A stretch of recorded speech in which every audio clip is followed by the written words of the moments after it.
Vous écoutez Europe 1, il est 8h18. L'interview politique d'Europe 1, Jean-Pierre Elkabbach. Vous recevez ce matin le ministre de la Défense, Jean-Yves Le Drian. Messieurs, c'est à vous. Ministre le plus populaire, vous mettez en place la plus vaste opération militaire de sécurité intérieure. Elle était préparée, le président de la République l'a ordonné. Bienvenue Jean-Yves Le Drian et bonjour. Bonjour. Il y avait des opérations extérieures. À partir d'aujourd'hui, il y a des opérations intérieures. 10 500 soldats, tous des professionnels, vont s'occuper de la protection des Français. Est-ce que ça veut dire que le danger en France a tellement augmenté en quelques jours ? Mais la menace est très élevée. Et c'est pour cette raison que le président de la République a décidé de mettre en œuvre ce qu'on appelle le contrat opérationnel de protection du territoire, qui est inscrit dans la loi de programmation militaire et qui a abouti au déploiement de plus de 10 000 militaires pour protéger les lieux sensibles de France, que ce soit les écoles, les synagogues, les mosquées, des lieux publics. Mais ça veut dire que la menace a cru en quelques jours. Ça veut dire que la menace est à un niveau très élevé. Et qu'aujourd'hui, c'est une singularité nouvelle et grave. Il n'y a pas de rupture entre la menace extérieure et la menace intérieure.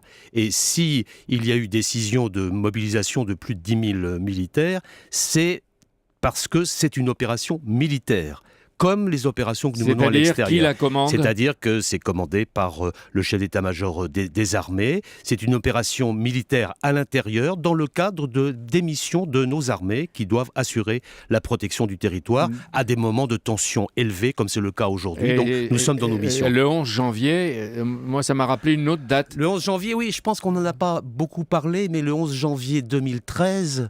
Le 11 janvier 2015, il y a un lien. Le 11 janvier 2015, c'est l'élan du peuple de France, c'est cette manifestation énorme de confiance collective et aussi d'aspiration à la liberté, mais à la sécurité. Et le 11 janvier 2013, c'était le début de l'opération au Mali. C'est le même ennemi.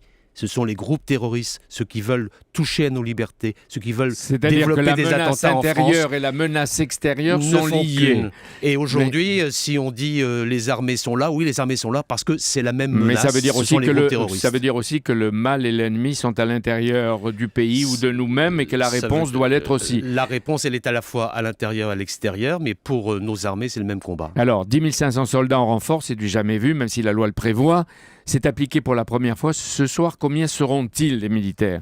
Nous allons déployer les 10 500. Je ne peux pas vous dire exactement le nombre précis ce soir, précisément, mais demain, nous serons 10 500 sur tous les sites sensibles de France. Et vous mobilisez d'un coup 10 500. Est-ce que vous les prélevez sur les militaires qui sont au Proche-Orient et en Afrique ? À partir du moment où je viens de vous dire que le combat était global et que nous menons des opérations extérieures précisément contre ces groupes djihadistes qui veulent atteindre notre sécurité et notre liberté, évidemment, la mobilisation des 10 500 à l'intérieur est une mobilisation qui est prévue dans le dispositif de nos armées et qui permet la complémentarité de l'action. Jean-Yves Le Drian, on entendait tout à l'heure Caroline Roux. Certaines voix dans l'opposition, dans votre majorité, propose un retour du service militaire sous différentes formes. Est-ce que vous l'envisagez ? Je ne suis pas sûr que ça corresponde à la menace d'aujourd'hui. Nous avons fait le choix d'une armée professionnelle et on voit bien, face aux risques que nous rencontrons, qu'il faut une armée professionnelle. Mais je pense qu'il est souhaitable de renforcer le service civique et le président de la République l'a annoncé au moment de ses vœux. Et il est aussi souhaitable de nous interroger sur la place des réserves. Moi, je suis très attentif à la fois aux réserves opérationnelles et aux réserves citoyennes pour des missions complémentaires de celles de nos forces professionnelles. Je crois qu'un des sujets qui doit être posé demain, c'est le rôle des réserves pour l'avenir, en particulier sur la protection du territoire. Les réservistes ? Aujourd'hui, il y a un nombre significatif de réservistes qui sont mobilisés régulièrement pour des phases d'entraînement. Il importe de rendre plus attractives ces réserves, à la fois dans les contrats que peuvent avoir les réservistes avec leurs employeurs, mais aussi dans les missions qui leur sont confiées. C'est une des leçons que nous devons tirer de la nouvelle situation. Jean-Yves Le Drian, les Français devront s'habituer à avoir plus de militaires dans les rues par patrouille de 3. Et sur les sites sensibles, vous en avez cité quelques-uns. C'est quoi un site sensible, par exemple ? Un site sensible, c'est un site qui pourrait faire l'objet d'une attaque par un groupe terroriste qui peuvent être, par exemple, une mosquée, par exemple, une synagogue, par exemple, une école juive, par exemple, un site militaire, par exemple, un lieu public particulier. Mais ça veut dire les gares, les aérogares, ça veut dire les aéroports et la complémentarité les bus, avec les forces métros. et la complémentarité avec les forces de police et de gendarmerie qui remplissent déjà ce rôle. Les les forces armées sont en train d'identifier déjà depuis hier en relation avec les préfets de zone et les officiers généraux de zone de défense les lieux les plus sensibles qui ont été repérés et ils arrivent là en complémentarité avec les forces de gendarmerie et de police, mais sous un commandement unique. Ce que je voudrais bien faire comprendre, Jean-Pierre Glabache, c'est que c'est une opération militaire. Ce n'est pas de la pointe. C'est une opération militaire qui est en chef d'état-major de complémentarité l'armée, avec le général les de opérations Villiers, extérieures. c'est vous et c'est le président de la République. Absolument. C'est la hiérarchie. Les armes de ces soldats, est-ce qu'elles seront en permanence chargées ? Je n'ai pas à vous répondre directement, mais les moyens de défense sont tout à fait opérationnels. C'est-à-dire qu'ils pourront à tout moment tirer ou dans des cas de légitime défense ? Parce qu'un terroriste cède rarement aux sommations. Ils ont les moyens de faire en sorte que la sécurité soit respectée. Tous les moyens. Y compris les moyens, les ordres qui conviennent. On a compris. On a tué des Français juifs, on les menace. 717 écoles et synagogues sont protégées. Pourtant, une soixantaine d'agressions en quelques jours ont été commises contre des musulmans. Est-ce qu'ils seront aussi protégés ? C'est aussi grave. C'est aussi grave d'être anti-musulman que d'être antisémite. C'est un délit. Et nous sommes aussi vigilants sur la protection des lieux fréquentés par les musulmans que la protection des lieux fréquentés par des populations juives. C'est le même sujet, la protection, la sécurité des Français, quels qu'ils soient. Monsieur Le Drian, la loi de programmation militaire qu'on a beaucoup suivie ici à Europe 1, avec Thomas, avec toutes les équipes, prévoit de supprimer en moyenne 7500 postes par an en 2013, 14, 15 et peut-être en 2016. Face aux menaces, qui peut demander de suspendre ou d'arrêter cette hémorragie ? Est-ce que vous pourriez être favorable, je ne sais pas, à l'arrêt ou à un moratoire ? Écoutez, aujourd'hui, les missions que remplissent nos armées, que ce soit les missions à l'extérieur, que ce soit l'opération intérieure dont on parle, sont tout à fait inscrites dans la loi de programmation militaire, correspond au contrat qui a été passé entre la nation et les armées. Il est prévu, en 2015, que le Parlement soit saisi d'une actualisation de la loi de programmation militaire. C'est-à-dire qu'il est prévu qu'en 2015, on regarde à nouveau quelles sont les menaces et quelles sont les capacités nouvelles qu'il s'agit de mettre en œuvre. Dans ce cas, vous demandez au Parlement Cette question sera abordée au moment où il le faudra, lorsque le Parlement sera saisi, c'est-à-dire dans quelques semaines. Aujourd'hui, l'Irak, le Premier ministre, avec vous et Laurent Fabius, va demander au Parlement, comme le prévoit la Constitution, de prolonger les actions militaires en Irak. D'abord, on a envie de demander est-ce qu'elles ont donné des résultats, mais ce matin, est-ce que vous demandez à tous les partis d'approuver, comme ça a été fait il y a 4 mois, la poursuite de notre présence, surtout aérienne, en Irak ?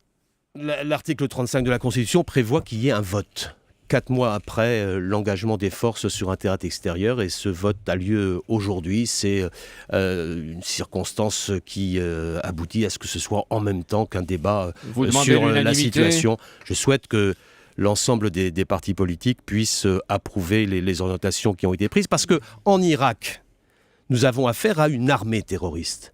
Une armée terroriste qui est composée d'éléments terroristes, mais aussi de combattants venus de partout, de France en particulier, mais aussi de Tunisie, d'Arabie Saoudite, de Belgique, d'Allemagne, d'Australie, de Tchétchénie. Partout, il y a une armée djihadiste, une armée terroriste et une armée internationale. Il faut donc enrayer cette offensive du prétendu État islamique, et c'est la raison pour laquelle nous sommes membres de la coalition avec 32 autres pays. Si elle vous est donnée par le vote, cette fois elle est sans limite de temps.